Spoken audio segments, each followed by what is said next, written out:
Hallelujah. प्रभु का धन्यवाद हो, परमेश्वर की स्तुति हो। आइए हम प्रभु की आराधना करेंगे, प्रभु की तारीफ करें। धन्यवाद पिताजी, हालेलुया हालेलुया। धन्यवाद धन्यवाद धन्यवाद। हालेलुया। राजाओं के राजा, प्रभुओं के प्रभु, सर्वशक्तिमान परमेश्वर, आपका धन्यवाद। पवित्र पवित्र पवित्र सामर्थ्य परमेश्वर, हालेलुया हालेलुया हालेलुया। तारीफ के योग्य, आदर के योग्य, महिमा के योग्य परमेश्वर, हालेलुया। आपका धन्यवाद पिताजी। धन्यवाद धन्यवाद धन्यवाद धन्यवाद धन्यवाद धन्यवाद धन्यवाद। तारीफ तारीफ तारीफ तारीफ तारीफ तारीफ तारीफ तारीफ। महान जीवित परमेश्वर, तेरा धन्यवाद, तेरी तारीफ करते हैं पिताजी, हालेलुया। एक बार फिर आपने सौभाग्य दिया आपके चरणों में बैठ करके प्रभु आपके वचनों को मनन करने के लिए। प्रभु आपने एक बार फिर समय दे दिया, उसके लिए धन्यवाद पिताजी, हालेलुया। प्रभु जी, जितने हम सब सुनते हैं प्रभु आपका वचन, प्यारे परमेश्वर, आपका वचन सुनते हुए हम सबके हृदय टूटने पाए, आपकी इच्छा के अनुसार हमारा जीवन तैयार हो सके पिताजी, हालेलुया। आपकी इच्छा योजना हम सबके जीवनों में पूरा कीजिए प्यारे परमेश्वर, हालेलुया। प्रभु जी, जितने लोग सुनते हैं हर एक के जीवन में आपका उद्धार का कार्य पूर्ण होने पाए। पवित्र आत्मा जी, आप वचन सिखाएं, समझाएं प्रभु। हम ना समझ हैं, निर्बुद्धि हैं प्रभु, नहीं समझ आते प्यारे प्रभु आपके वचन, आप ही सिखाइए प्रभु जी। धन्यवाद प्रभु, एक एक बातें प्रकाशन के तौर पे हम सबको सिखाएं पिताजी, हालेलुया। धन्यवाद प्यारे प्रभु, सारी बातों का आपके हाथ में सौंपते हैं। पूरी आराधना पर आपका नियंत्रण हो। धन्यवाद प्रार्थना सुनने के लिए, यीशु मसीह के नाम से प्रार्थना मांगते हैं, आमीन। हालेलुया। प्रभु का धन्यवाद हो। आइए एक भजन गाएंगे, फिर वचन में चलेंगे। जो क्रूस पर कुर्बान है वो मेरा मसीहा है, हर जख्म जो उसका है वो मेरे गुनाह का है। ये भजन हम सब मिल करके गाएंगे, उसके बाद प्रभु के वचन में चलेंगे।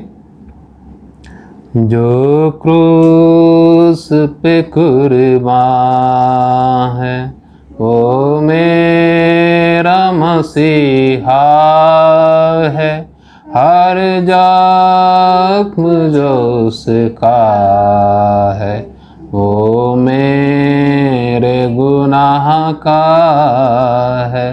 जो क्रूस पे कुर्बान है वो मेरा मसीहा है, हर जख्म जो उसका है वो मेरे गुनाह का है। इस दुनिया में ले आए मेरे ही गुनाह उसको, मेरे ही गुनाह उसको। ये जो सितम उस पर मैंने ही कराया है, मैंने ही कराया है। जो क्रूस पे कुर्बान वो मेरा मसीहा है, हर जख्म जो उसका है वो मेरे गुनाह का है।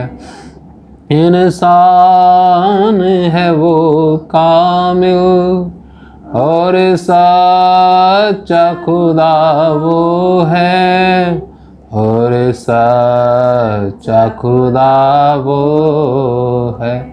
वो प्यार का दरिया है, सच्चाई का रास्ता है, सच्चाई का रास्ता है।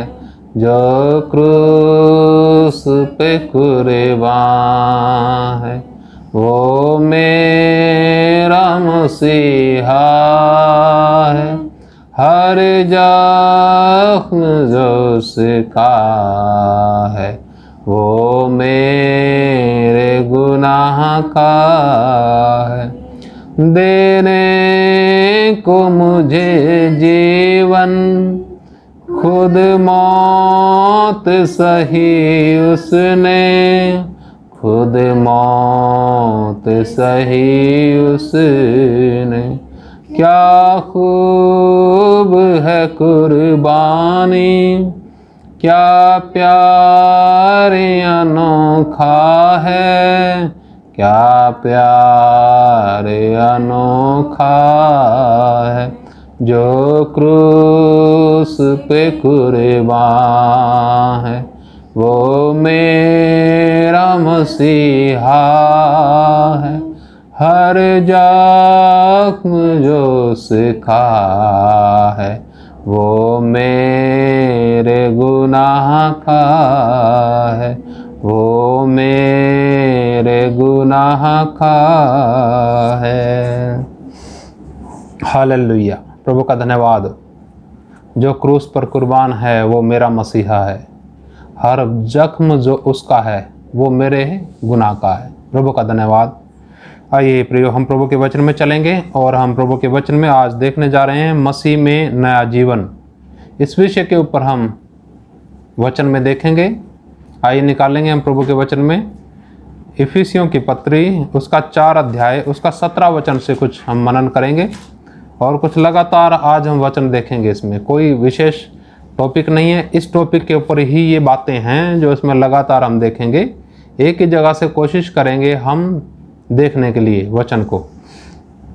तो 17 वचन में ऐसा लिखा है, इसलिए मैं यह कहता हूँ और प्रभु में आग्रह करता हूँ कि जैसे अन्य जातीय लोग अपने मन की अनर्थ रीति पर चलते हैं, तुम अब से फिर ऐसे ना चलो। प्रियो, जब हम विश्वास करते हैं, प्रभु हम सबके जीवन में विश्वास डालते हैं, पश्चाताप होता है हमें अपने पापों से, अपने गुनाहों से उस समय, और फिर हम मन फिराते हैं उन बातों से।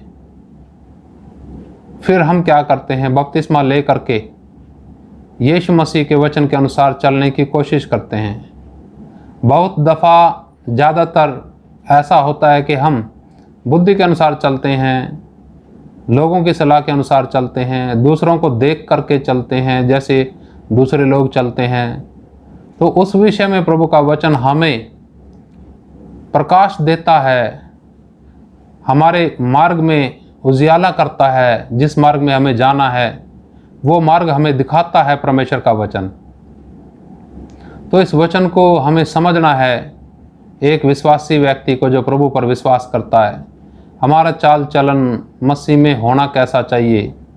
हम दूसरों को देख करके नहीं, जैसा प्रभु के वचन में लिखा है कि प्रभु में आग्रह करता हूँ, प्रभु का दास कहता है पौलुस इफिसियों की कलीसिया को कहता है कि मैं प्रभु में आग्रह करता हूँ कि जैसे अन्यजाति लोग अपने मन की अनर्थ रीति पर चलते हैं, तुम अब से ऐसे ना चलो। यानी जब हम प्रभु में चलते हैं तो बहुत सारी बातें आती हैं, बहुत सारी सलाहें आती हैं, बहुत सारे आकर्षण आते हैं जो हमें अपने पीछे खींच लेते हैं और अपने अनुसार चलाने की कोशिश करते हैं। परंतु एक है जो सही राह दिखाएगा, वो है सर्वशक्तिमान परमेश्वर का वचन।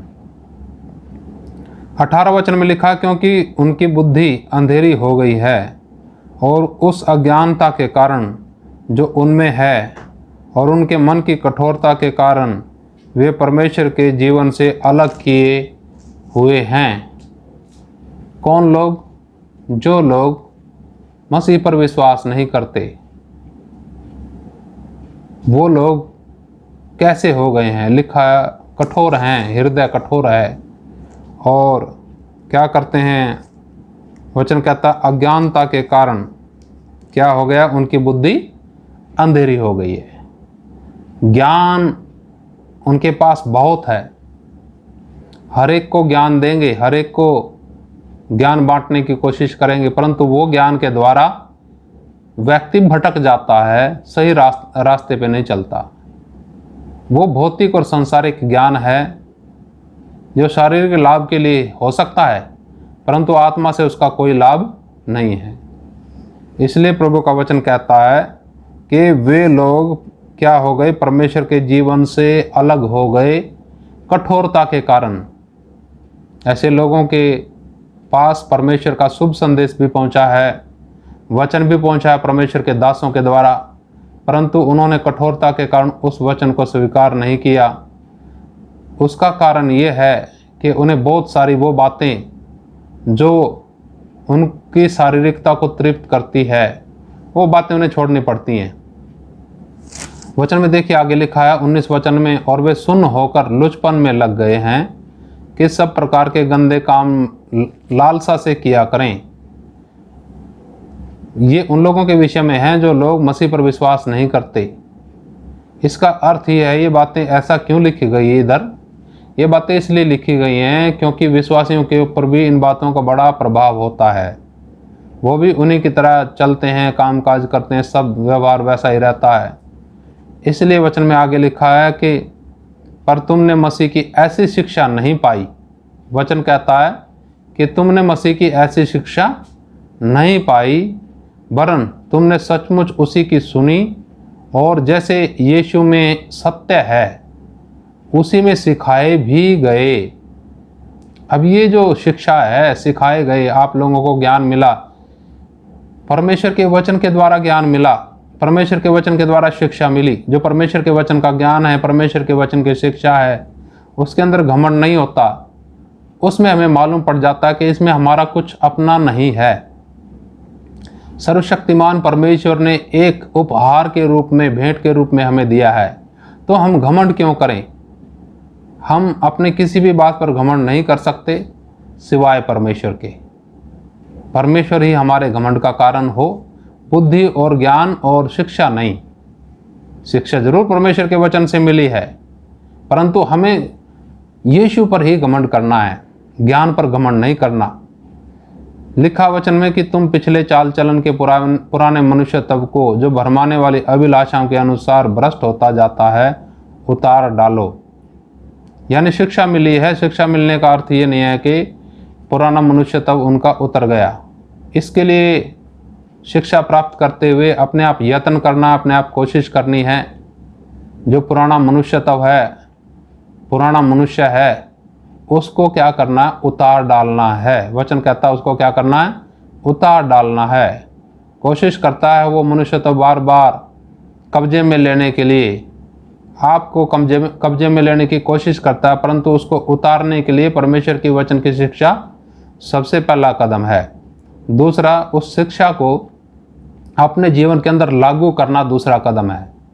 सिर्फ सुनने से काम नहीं चलेगा, परंतु जो सुनते हैं उससे हमने सीखा क्या, और सीखने का मतलब क्या है? सीखने का मतलब यह है क्या हम उसको अपने व्यवहार में उतारने के लिए तैयार हैं, आनंद के साथ, खुशी के साथ, या बस इतना कहते हैं कि बहुत अच्छा वचन हमने सीख लिया, बहुत अच्छा वचन सीख लिया।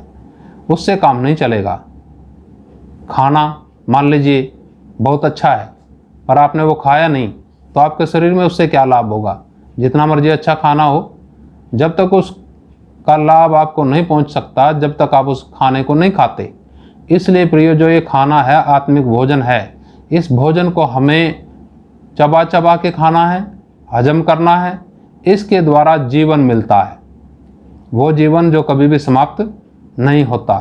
क्योंकि वचन में एक जगह लिखा है, मत्ती रचित सुसमाचार उसका 3 अध्याय पढ़ते हैं हम, जहाँ परीक्षा होती है। वापसी इधर ही आएंगे हम, उस वचन को देख करके हम फिर इधर आएंगे। उस वचन में ऐसा लिखा है 4 अध्याय मत्ती का, और उसके अंदर जब यीशु मसीह की परीक्षा हुई, यीशु मसीह 40 दिन और 40 रात निराहार रहे, तो उस समय परखने वाले यानी शैतान ने यीशु मसीह के पास आकर के कहा कि कह दे कि ये पत्थर रोटियां बन जाएं। क्या कह दे? ये पत्थर जो पड़े हैं।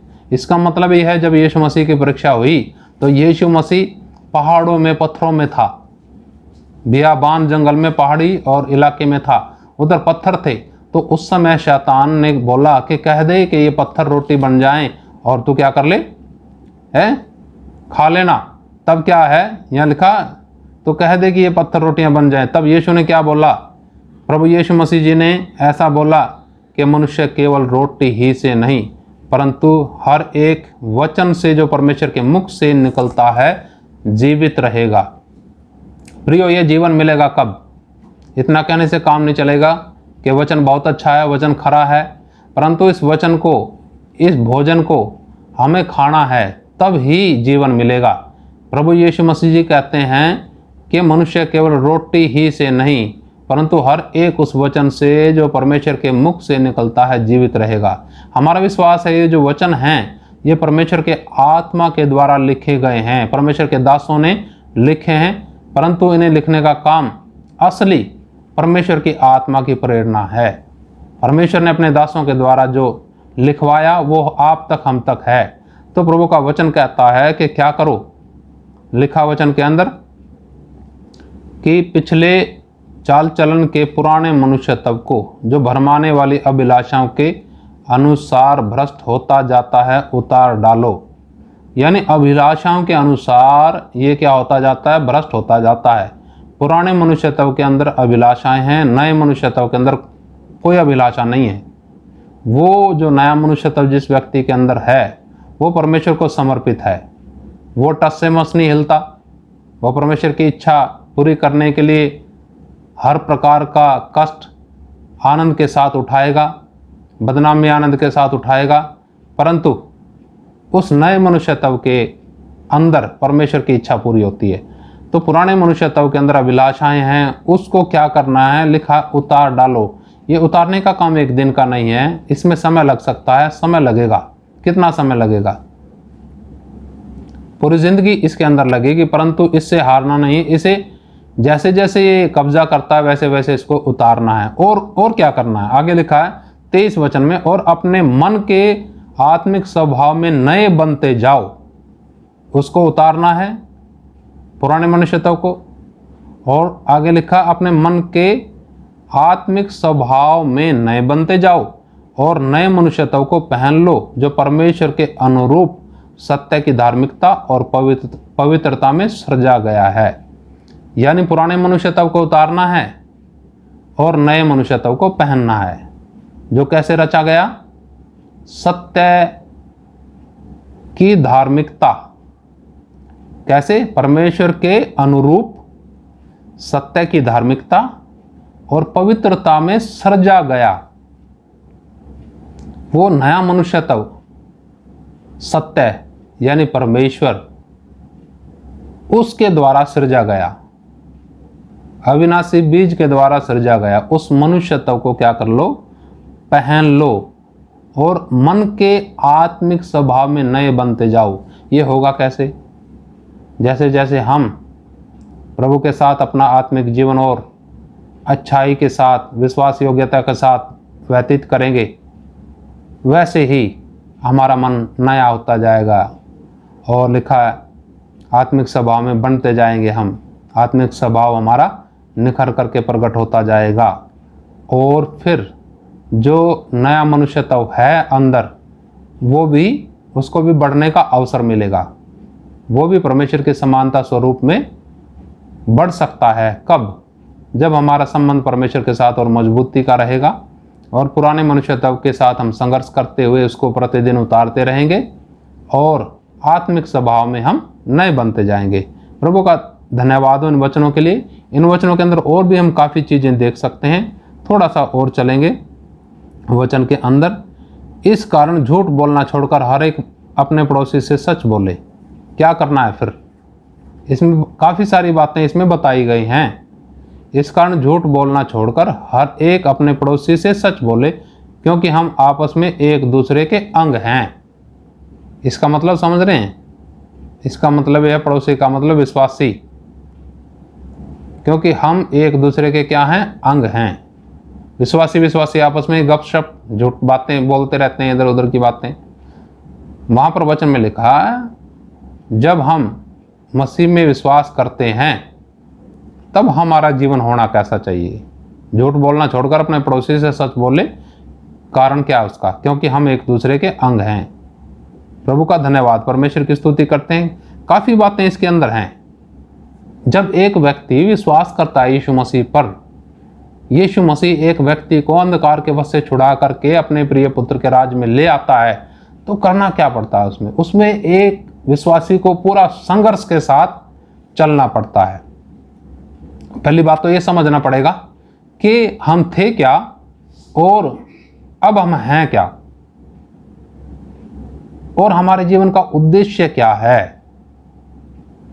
जब हम पहचान लेंगे उसको जिसने हमारे पापों की कीमत चुकाई, तब हम उस उद्देश्य को भी पहचान लेंगे, पूर्ण उद्देश्य को पहचान लेंगे जिसने बलिदान दिया। कि बलिदान क्यों दिया? नाश होने के लिए नहीं, और सिर्फ आपके लिए नहीं। आपके द्वारा परमेश्वर चाहते हैं कि और भी जो बहुत सी आत्माएं नष्ट हो रही हैं, पाप में जीवन व्यतीत करती हैं, वो भी क्या हों? उद्धार प्राप्त करें। प्रभु का धन्यवाद। परमेश्वर की स्तुति करते हैं। एक वचन और देख करके हम समाप्ति की तरफ जाएंगे। आइएगा 2 कुरिन्थियों उसका 5 अध्याय 2 कुरिन्थियों का 5 अध्याय, और हम पढ़ेंगे उसमें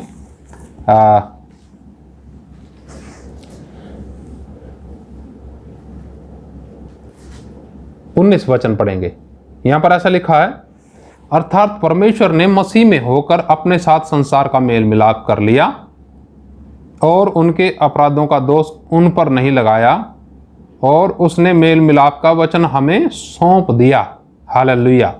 जो मसीह में एक व्यक्ति जीवन व्यतीत करता है, उसको मालूम है क्या किया परमेश्वर ने हमारे जीवन के अंदर। परमेश्वर ने मसीह में होकर हमसे क्या कर लिया और संसार के साथ क्या कर लिया, क्योंकि हम संसार में है ना, हम सब संसार में हैं। संसार के लिखा, संसार के साथ क्या कर लिया? मेल मिलाप कर लिया। जिन लोगों ने सुसमाचार सुना, विश्वास किया, पश्चाताप किया, नया जीवन प्राप्त किया, उन लोगों के लिए लिखा है कि उनके साथ क्या हो गया? मेल मिलाप हो गया परमेश्वर का, और उनके अपराधों का दोष उन पर नहीं लगाया, और उसने मेल मिलाप का वचन हमें सौंप दिया। हालेलुया।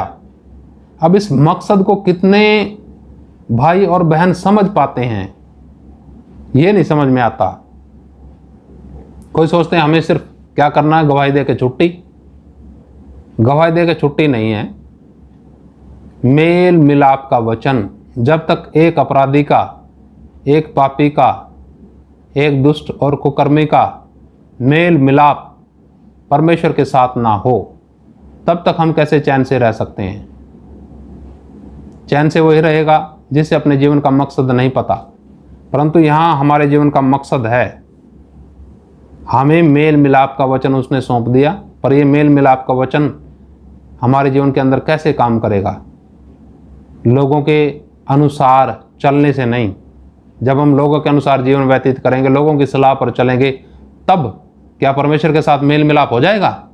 कतई परमेश्वर के साथ मेल मिलाप नहीं हो सकता। जब आप उस सर्वशक्तिमान परमेश्वर के वचन के अनुसार, उसकी सलाह के अनुसार, पवित्र आत्मा की अगुवाई के अनुसार चलेंगे, तब जितना भी कठोर हृदय हो, परमेश्वर जरूर तोड़ेगा, और परमेश्वर क्या करेगा? आपके जीवन को इस्तेमाल करेगा।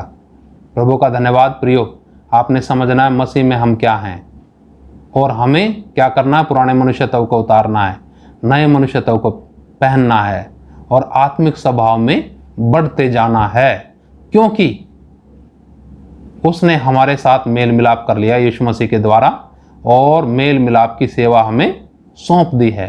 प्रभु आप सबको समझ दे, और आप सबको ऐसा मन दे कि पुराने मनुष्यत्व के साथ बड़े आनंद के साथ, निराशा के साथ नहीं, बड़े आनंद के साथ संघर्ष करते रहें। एक दिन परमेश्वर जरूर आपको विजयी करेंगे। आइए हम प्रार्थना करेंगे। समाप्त करने से पहले हम प्रार्थना करेंगे। पिताजी, आपका धन्यवाद करते हैं, इस समय के लिए धन्यवाद करते हैं। प्रभु आप महान और जीवित परमेश्वर हैं। आज के वचन के लिए धन्यवाद जो आपने दिया। इस वचन के द्वारा हम सबको जीवन मिलता है पिताजी, आत्मिक जीवन में बढ़ने पाएँ। और प्रभु जी, जो वचन है प्रभु, हम सबको हिम्मत दे ताकि पुराने मनुष्यत्व के ऊपर जय प्राप्त करें। प्रतिदिन उसको हराते हुए नए आत्मिक स्वभाव में बढ़ते जाएं पिताजी। आपकी इच्छा और योजना एक एक भाई बहन के जीवन में पूरा होने पाए। बहुत से विश्वासी पिताजी दुखी और परेशान हैं, निराश हैं प्रभु जी, प्रार्थना विषय भी वो नहीं भेज पाते। आप उनके हृदय की स्थिति को जानते हैं, जीवन से भली भांति परिचित हैं पिताजी। आप उनके जीवन को अपने हाथ में लेते हुए प्रभु अपनी शांति दीजिए, और पिताजी आत्मा में, वचन में मजबूत कीजिए। घरों में रगड़े झगड़े हैं बहुत से लोगों के, प्रभु निराश लोग हैं, हताश हैं, उन घरों के अंदर आपकी ज्योति और ज़्यादा बढ़ नहीं पाए पिता। प्रभु जी, बीमारी के कारण परेशान हैं लोग या अन्य प्रकार के सताव के कारण परेशान हैं, मानसिक सताव है, आर्थिक दिक्कतें परेशानियां हैं पिताजी, सारी बातें आपके सामने बेपर्दा हैं। प्रभु आप सबको हिम्मत दीजिए और प्यारे परमेश्वर, लोग प्यारे प्रभु आपके वचन के भूखे और प्यासे हों, इन दिनों में आत्मा में ठंडे ना होने पाएँ प्यारे पिताजी, खुद भी सरगर्म होने पाएँ और दूसरों को भी आत्मा में मजबूत करने पाएँ। हिम्मत दीजिए पिताजी। धन्यवाद सारी बातों के लिए, सब कुछ आपके हाथ में सौंपते हुए धन्यवाद के साथ प्रार्थना यीशु मसीह के नाम से मांगते हैं, आमीन। हालेलुया। प्रभु का धन्यवाद। जय मसीह की। मरनाथा।